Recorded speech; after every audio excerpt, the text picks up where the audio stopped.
please close your eyes, turn around, and count to 9. When you open them, I will be gone. Okay. 9, 8, 7, 6, 5, 4, 3, 2, 1. The Spartans said they were tougher. The Spartans said they would flinch. And they did.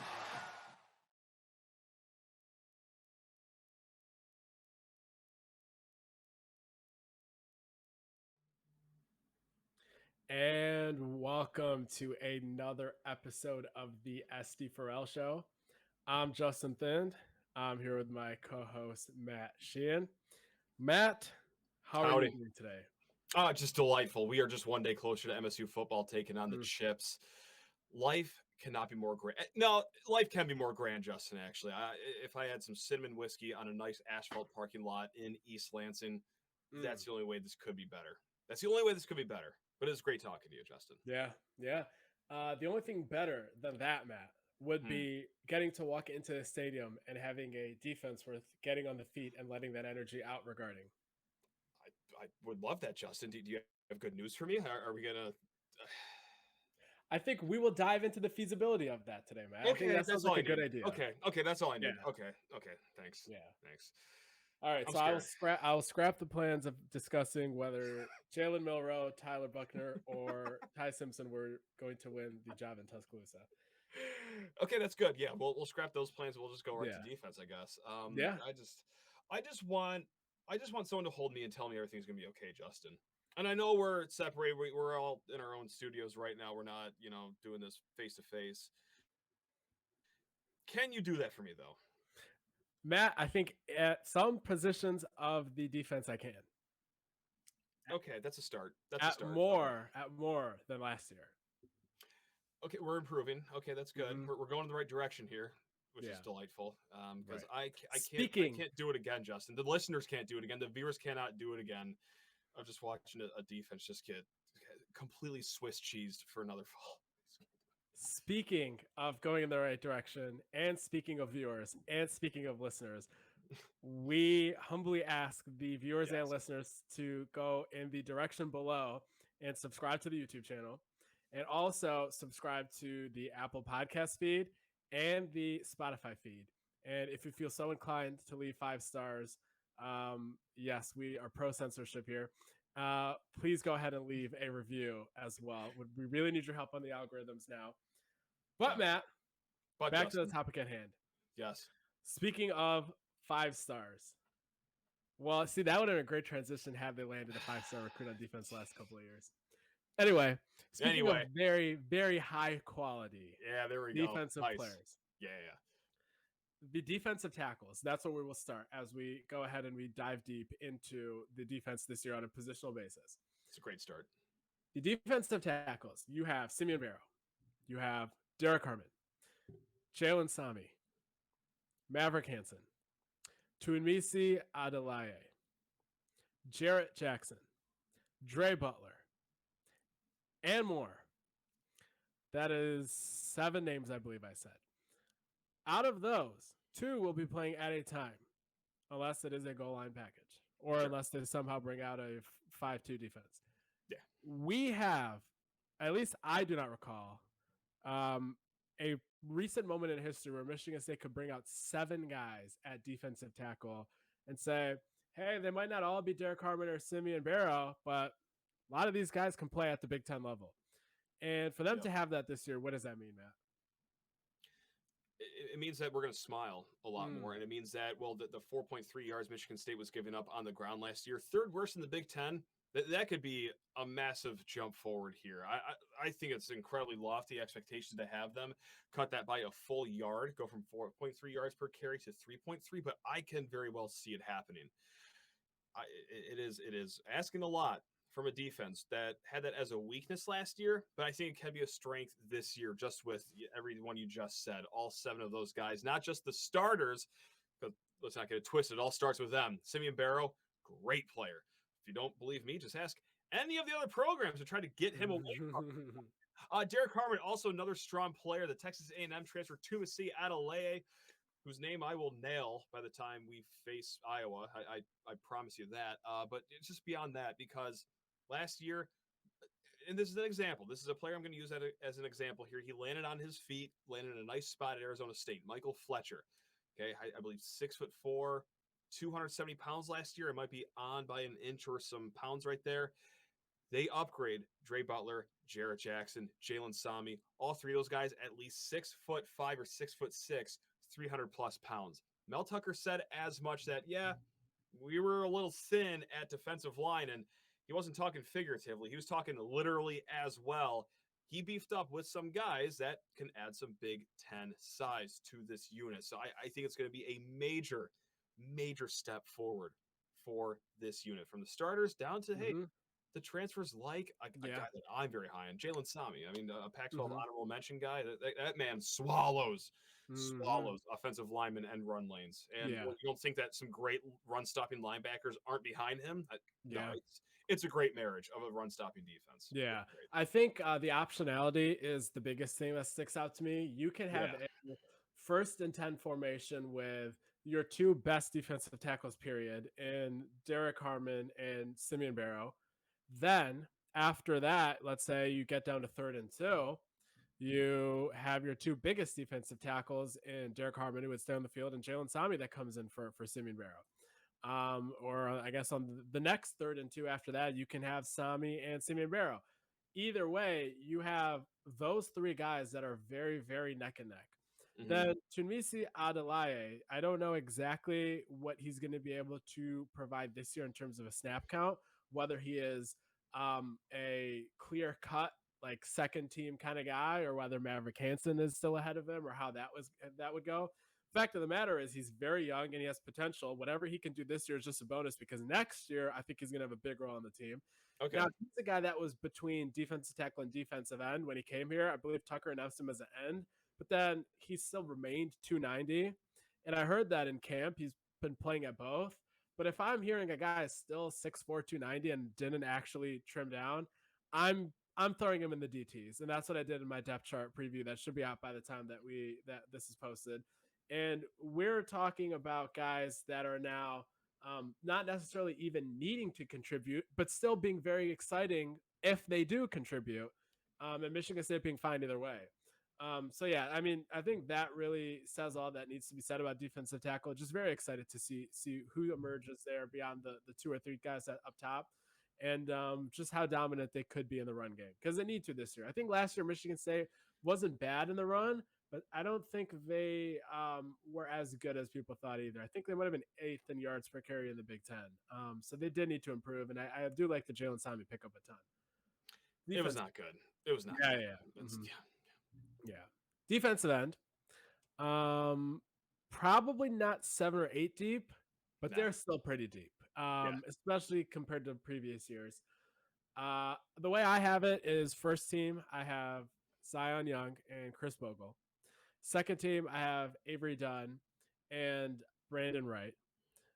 If Tunmisi Adelaye goes outside on rush downs, or I guess I should say running downs, you can then, in that case, I guess, consider him a DE as well. By Job, situationally, I think in some third downs that are obvious passing downs, he's also a guy there. Ken Talley is also in the mix, even though I think he also might be more of a 2024 type of a contributor. Doing this off my head, so Matt, I don't know if I forgot anybody at defensive end. There might be somebody there, but fact of the matter is they have at least 4 guys, maybe 5, depending on if Job or Talley can produce a year earlier than expected.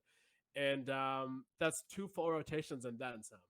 What does that mean to you, Matt? It means more smiles over here. And one guy that I do have my eye on, just from how last season ended, with every single player that put a helmet on and played defense for the Michigan State University Spartans just seemingly perished on the field. You know who didn't, though? Avery Dunn. He got a lot of run last year, and I really like the reps that he put on tape in the last month of the season. So I think it's going to be a season that's going to be solid for him. Now, is he going to be a starter?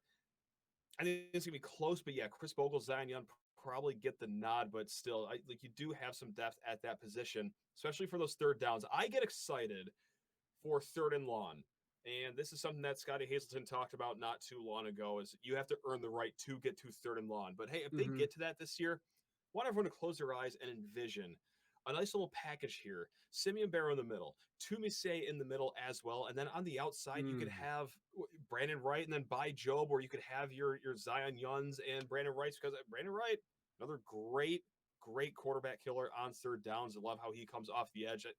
You do have a lot of good options for that NASCAR package, as they call it. Get those 4 speed demons on the line on like a 3rd and 11, something fun like that. It can be fun on 3rd down. However, just like Scotty Hazelton said, you have to earn the right to do that. And that goes back to what we just talked about with defensive tackles. If you're stopping the run, that's how you get there. So, there's no question of where the strength of this team is going to come from, just both from depth and where the talent is on this roster. For sure.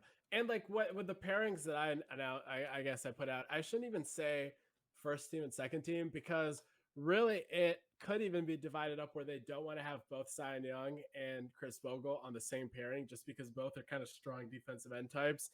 And you might want to do a Zion Young and either Avery Dunn. Yeah, Zion Young or Avery Dunn. You have one of those guys that are a in between kind of body type between DE and DT, and then a clear cut pass rushing DE and Avery Young. So lot that they can play with. Once again, optionality is the key word there across the entire defensive front.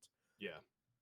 Are we ready to talk about linebackers now, Matt? If it includes Cal Halliday and Jacoby Windman, I'm definitely down to talk about that position group. Certainly. Yeah. Yes. I think I'm going to introduce a little bit of pessimism at the end of talking about the linebackers. All right. This was fun while it lasted. So, okay. Yes. We'll all remember the defensive line talk. That's good. I will first say that I think this will be MSU's best linebacking core as a whole since probably Antoine Simmons was here. So not that long ago, but at least better than last year. The thing is, all of the linebacking options that Michigan State has, they have one thing in common, and that is their chief weakness. With Jacoby Windman and Aaron Brule, you have 2 guys that are very good blitzers, very good pass rushers from the linebacker spot. Yeah. With Cal Halliday and Jordan Hall, and I'm going to talk about Jordan Hall for a minute after this, there are 2 very good Mike linebackers that are going to be very good in run support. Absolutely. You did not hear me for any of those 4 guys say that they are athletic in open field situations against running backs and tight ends, or necessarily very skilled pass coverage guys. Now, had we known that Darius Snow was going to be healthy, or I should say, if we were to know that Darius Snow is healthy, that changes things. But I do not know that. And it leaves you with 4 guys, maybe 5, even if you include Ma'a Nauteotu, who's another guy that's solid against the run. Yep. It leaves you with 5 guys that give you a deep linebacker room.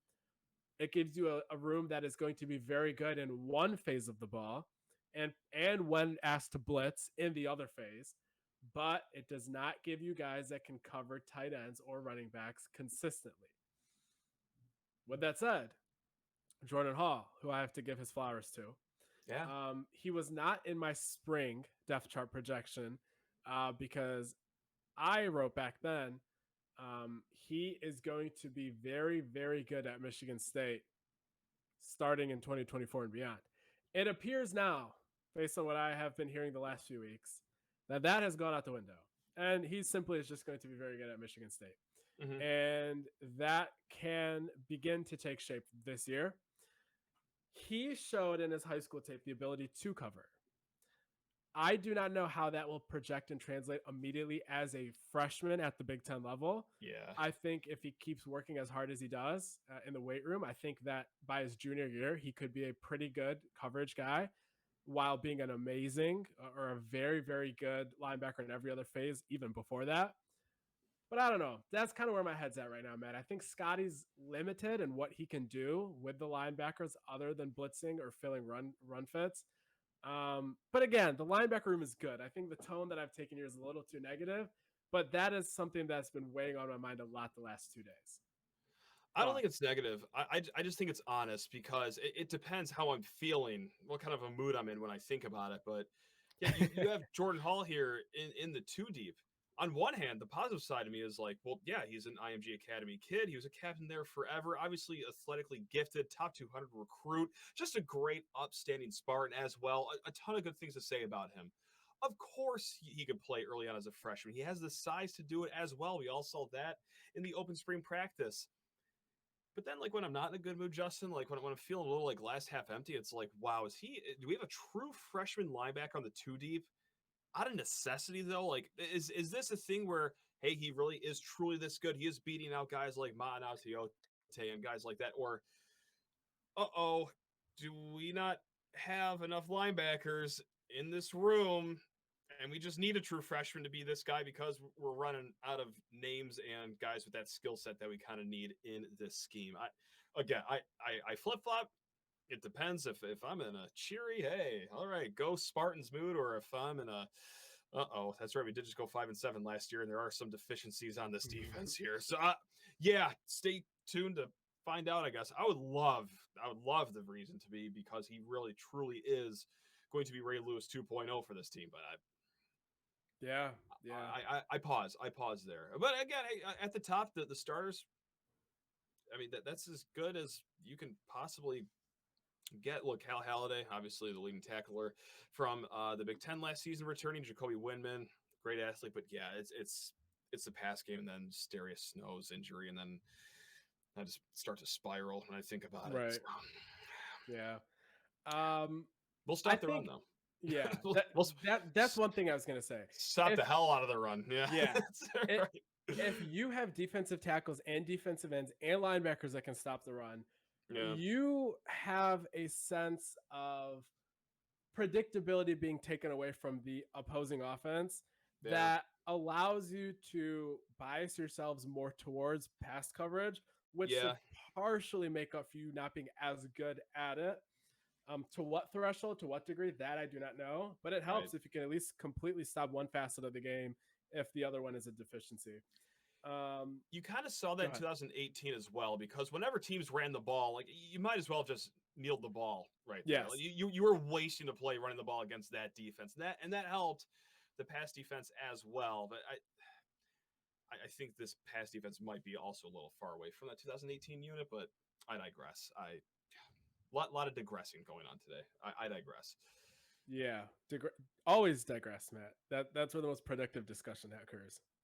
Yeah, that's what I'm thinking. So let's keep that rolling as far as I can. The position group that all the pressure is on are the guys that are playing behind the defensive front. Mm-hmm. I am here to tell you, Matt, that all of the pressure, in my opinion, should be on the defensive line and partially the linebackers. And that's fair.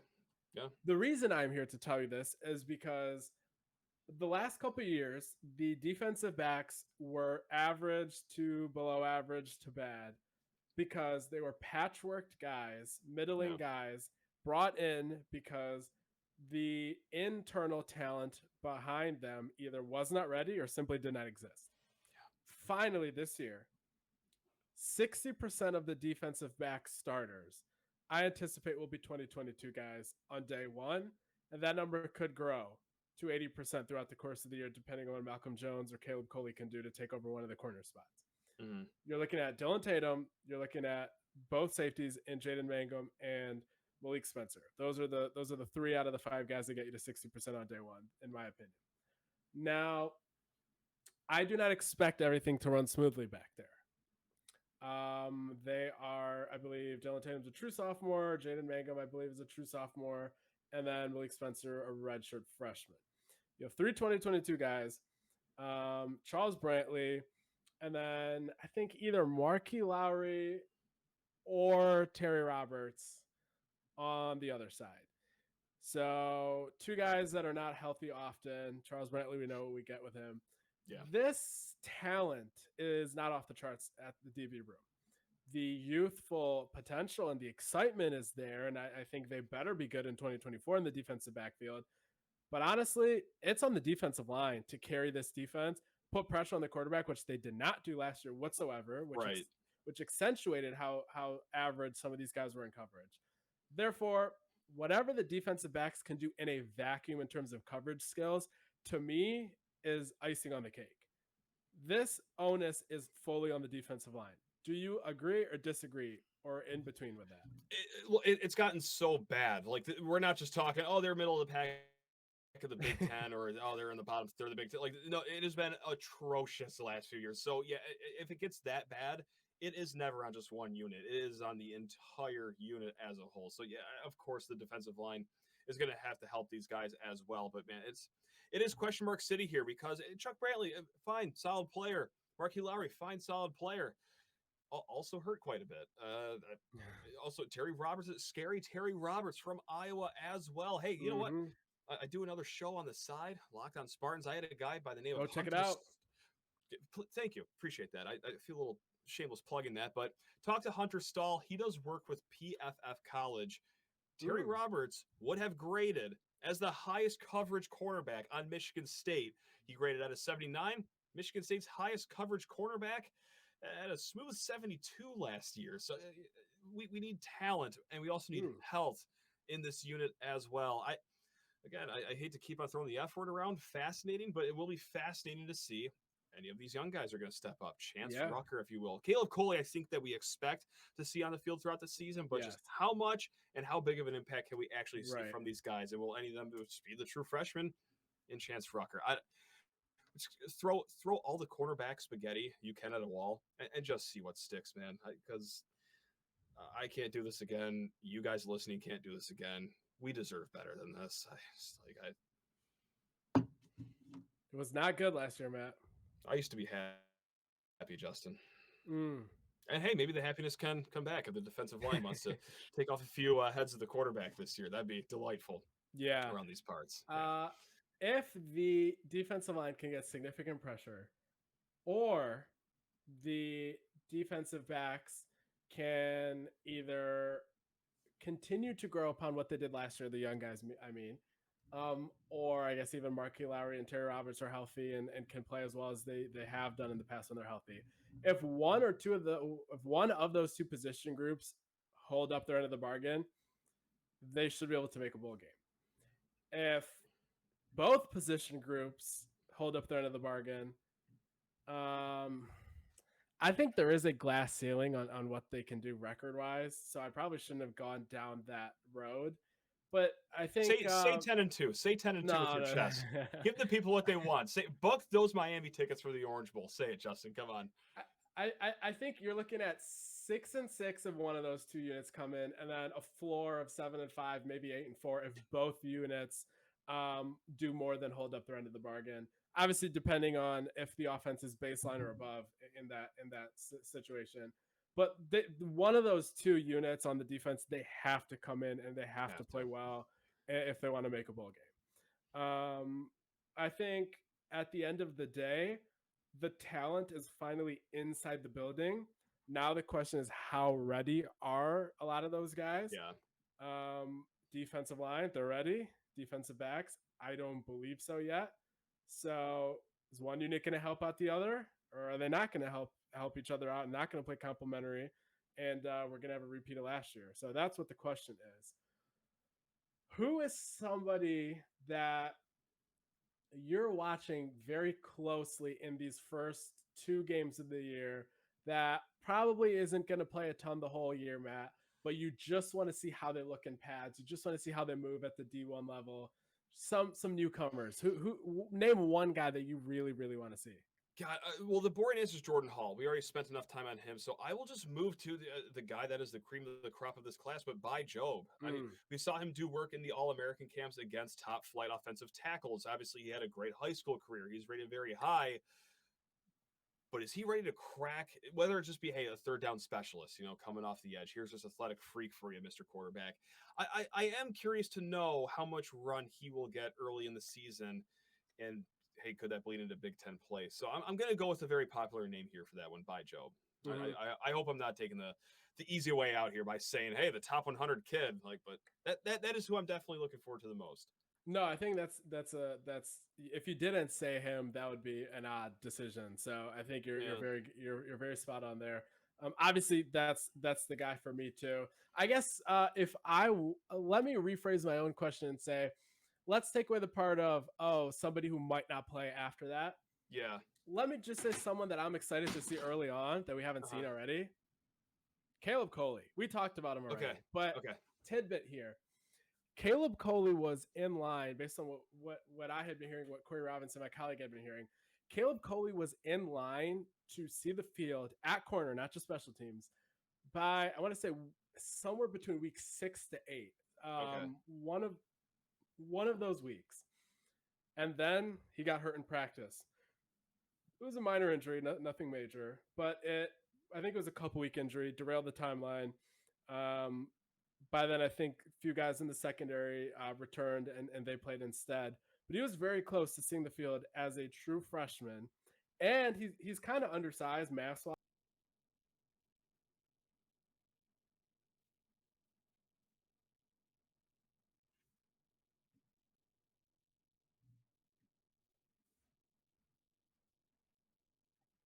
If that is the case, he must move different. So I want to see how Caleb Coley looks immediately. Can I throw out just one more name? And this is not a Yes. new name by any stretch of the imagination. Angelo Gross, though. Like a lot of eyeballs on him because that is a position that just needs to perform this year. It's a very unique position, of course, in this scheme. The nickel position does not look fun to play, but you got to have a special athletic ability and also the cerebral as well.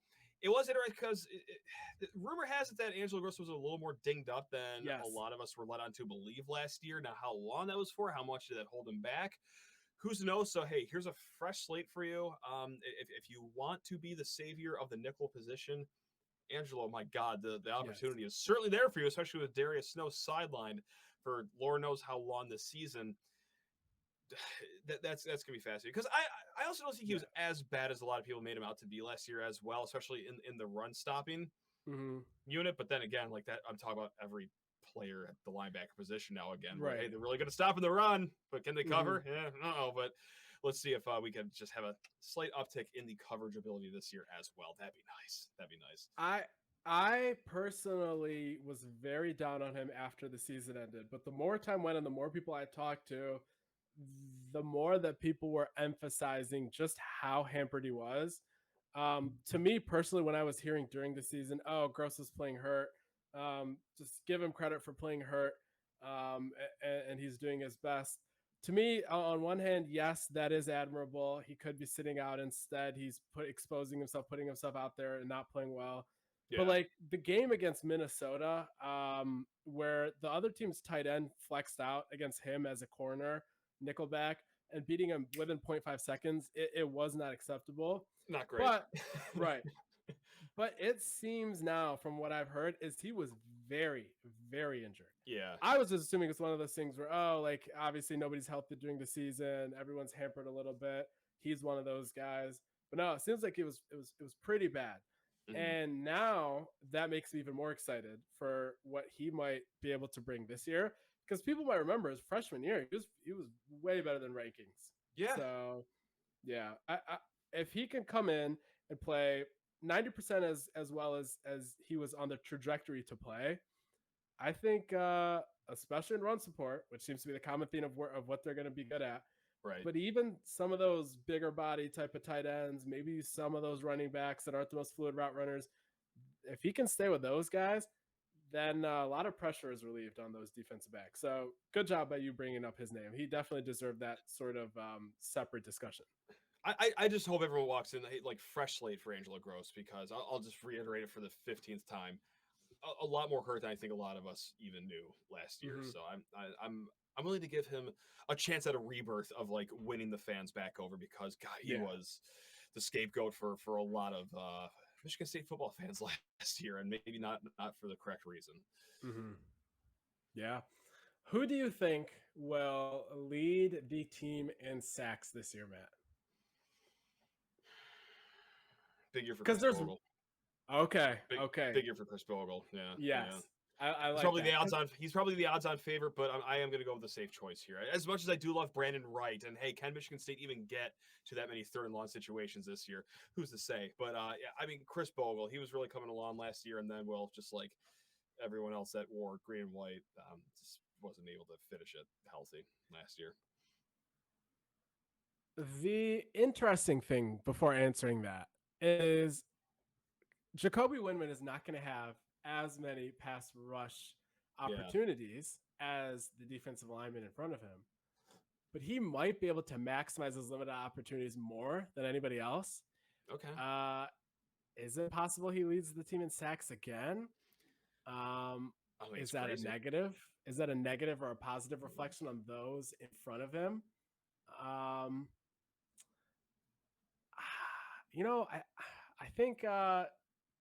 think one of the DTs might get more sacks than you might expect interior guys to get. If Scotty can use the high side rush and just have guys like Zion Young and Chris Bogle break the pocket down more so than actually try to get to the quarterback and kind of have that high side rush technique where you're basically wasting a rusher, telling him go way deeper into the pocket than necessary just to move the quarterback off the spot. And those DT guys can come in. If there were betting odds, those DTs would not be first, second, or third. But I might take someone like a Simeon Barrow to get some sacks from the interior, which is not customary. No, not customary at all. I like that though. I like the logic there at least. That's nice. Plenty of options on that defense. It's probably going to be Jacoby. It's probably going to be Jacoby Windman. Never mind. But I like speaking aloud about that. It all comes full circle too, just like the amount of options too on this defensive line, man. Like just the guys that you can do that high side rush with. I mean, just punch him in the face in the interior. Oh, let's go. God, it's gonna be nice. Oh, that's gonna be nice. Who leads in interceptions? I hope they have more than 2 this year. Let's just start there. Nice. Yeah, call me greedy here. Oh man, who leads in interceptions? Justin, it could be any of them. How about that for an answer? No, I'm going to go with. I can give you somebody first if that gives you more time to think. No, I don't. Go ahead and give it to me. It's not a time thing. It's just like who's going to be healthy like throughout the entire year. This is true. Amongst the quarterbacks, or are you not even going to go with the cornerback? Are you going to go with one of the safeties here? It is Cal Halladay. It is late August. The season has not started. Yep. It is before having seen anybody, before even the third scrimmage happens. Yep. And I am locking in the prediction that Malik Spencer will lead the Michigan State Spartans in interceptions this year. I like that. We will cut this up and we will revisit this at the end of the year if I'm right. If I'm wrong, then obviously we will do no such thing. Again, he's a guy, we saw him finally in the Illinois game. He was going to start sooner than that. When Xavier Henderson was out and they had obviously Kendall Brooks in, and then the other safety spot, I know Jaden Mangum came in, but then he hurt his neck and head area. After that injury right there, but before Xavier Henderson came back, that was going to be Malik Spencer time. But he too had an injury that kept him out of significant practice time. I think he might have still played special teams a game or two after that. But until the Illinois game, we didn't see him. He was also very far ahead of his ranking and ahead of pace for development timeline. So it's not a hot take at this point to say buy all the Malik Spencer stock you can, but I will reiterate once again to do so. And I'm locking in that he is my prediction to lead the team in interceptions here in late August.